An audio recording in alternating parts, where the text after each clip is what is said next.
Tahukah kamu bahwa sekolah dan kampus adalah salah satu ruang publik yang belum aman dari kekerasan seksual? Survei yang dirilis Koalisi Ruang Publik Aman tahun 2019 lalu menempatkan sekolah dan kampus di posisi ketiga ruang publik tempat terjadinya kekerasan seksual setelah jalanan umum dan transportasi publik. Faktanya, jumlah kasus kekerasan seksual di institusi pendidikan sudah makin mengkhawatirkan. Berdasarkan riset berjudul Nama Baik Kampus di tahun 2019, tercatat ada 174 kasus kekerasan seksual yang terjadi di kampus.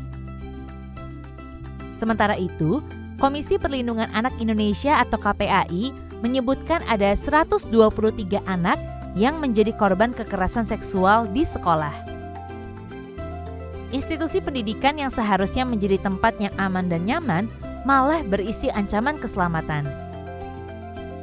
Kekerasan seksual bisa menimpa siapapun dan dilakukan oleh siapapun, baik yang tidak dikenal maupun yang dikenal, seperti teman, guru atau dosen, senior, adik kelas, rekan kerja, atau atasan.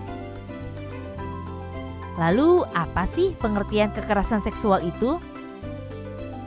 Kekerasan seksual adalah tindakan fisik maupun non-fisik yang merendahkan, melecehkan, atau menyerang seksualitas, tubuh, atau fungsi reproduksi orang lain secara paksa atau tanpa persetujuan. Secara sederhana, ada satu kata yang jadi indikator kekerasan, yaitu paksaan. Apapun aktivitasnya, siapapun yang melakukannya, selama aktivitas itu mengandung paksaan, artinya itu adalah tindakan kekerasan. Berdasarkan jenisnya, kekerasan dibagi menjadi fisik, psikis atau emosional, ekonomi, dan penelantaran serta seksual. Dibanding jenis kekerasan yang lain, kekerasan seksual adalah jenis kekerasan yang paling besar dampaknya bagi korban, tapi paling sulit dibuktikan. Apakah itu sebabnya banyak korban kekerasan seksual enggan melapor? Iya, itu memang salah satu sebabnya. Tapi ada beberapa hal lain yang juga membuat korban takut melapor. Yuk kita lihat beberapa konsep kunci berikut ini untuk memahami kekerasan. Yang pertama, tonic immobility. Ini adalah keadaan lumpuh sementara yang tak disengaja, di mana seseorang individu tak dapat bergerak atau dalam banyak kasus bahkan tak dapat mengeluarkan suara. Dari hasil penelitian yang dilakukan tahun 2017 lalu pada 300 perempuan yang mengunjungi klinik penanganan korban perkosaan, ditemukan 48% dari mereka mengalami tonic immobility ekstrim saat mengalami perkosaan. Jadi, ini menjelaskan kenapa korban gak teriak, melawan, atau lari saat mengalami kekerasan seksual. Bukan karena suka sama suka. Jangan sampai kita masih salah kaprah dan nuduh korban ya.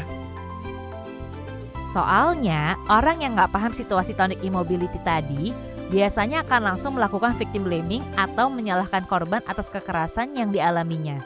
Entah disalahin karena diem aja atau bahkan sampai bawa-bawa urusan pakaian. Padahal faktanya korban kekerasan seksual termuda di Indonesia tuh bayi usia 2 minggu dan yang tertua adalah lansia usia 75 tahun loh.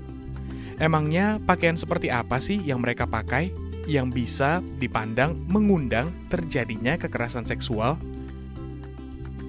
Selain sering mengalami victim blaming atas tonic immobility yang dialami, korban kekerasan seksual juga sering kena tuduhan melakukan false accusation alias tuduhan palsu. Enggak kayak kekerasan fisik yang jelas ada buktinya dan bisa kelihatan, kekerasan seksual lebih susah terlihat.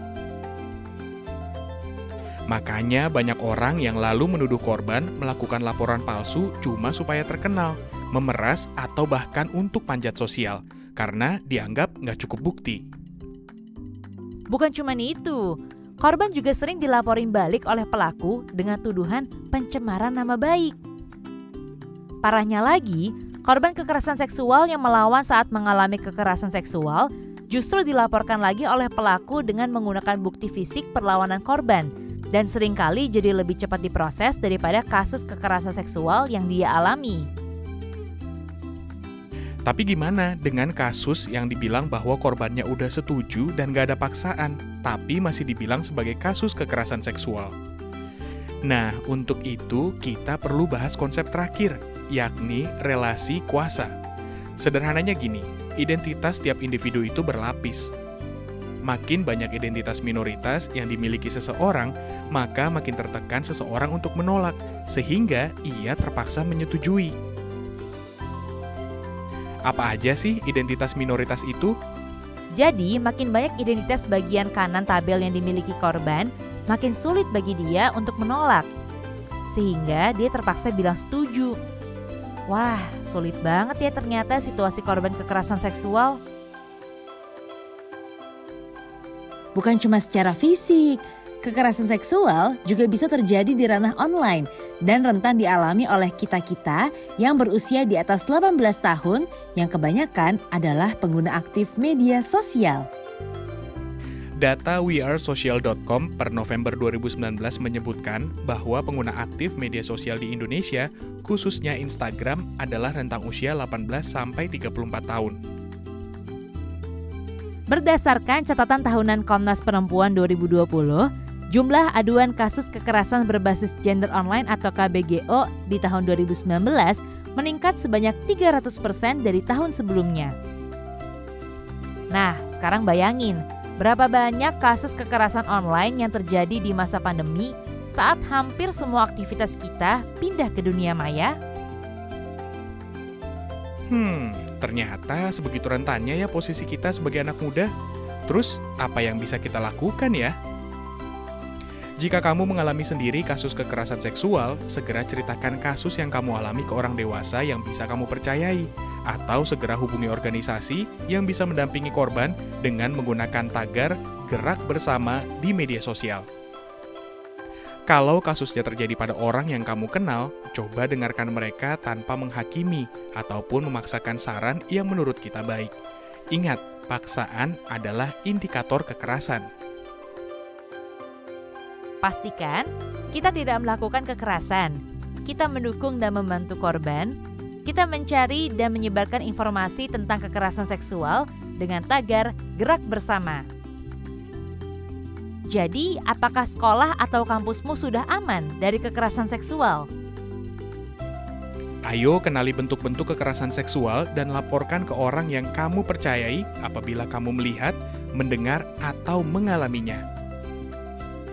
Menjaga agar sekolah atau kampus kita aman dari kekerasan seksual adalah tanggung jawab kita bersama.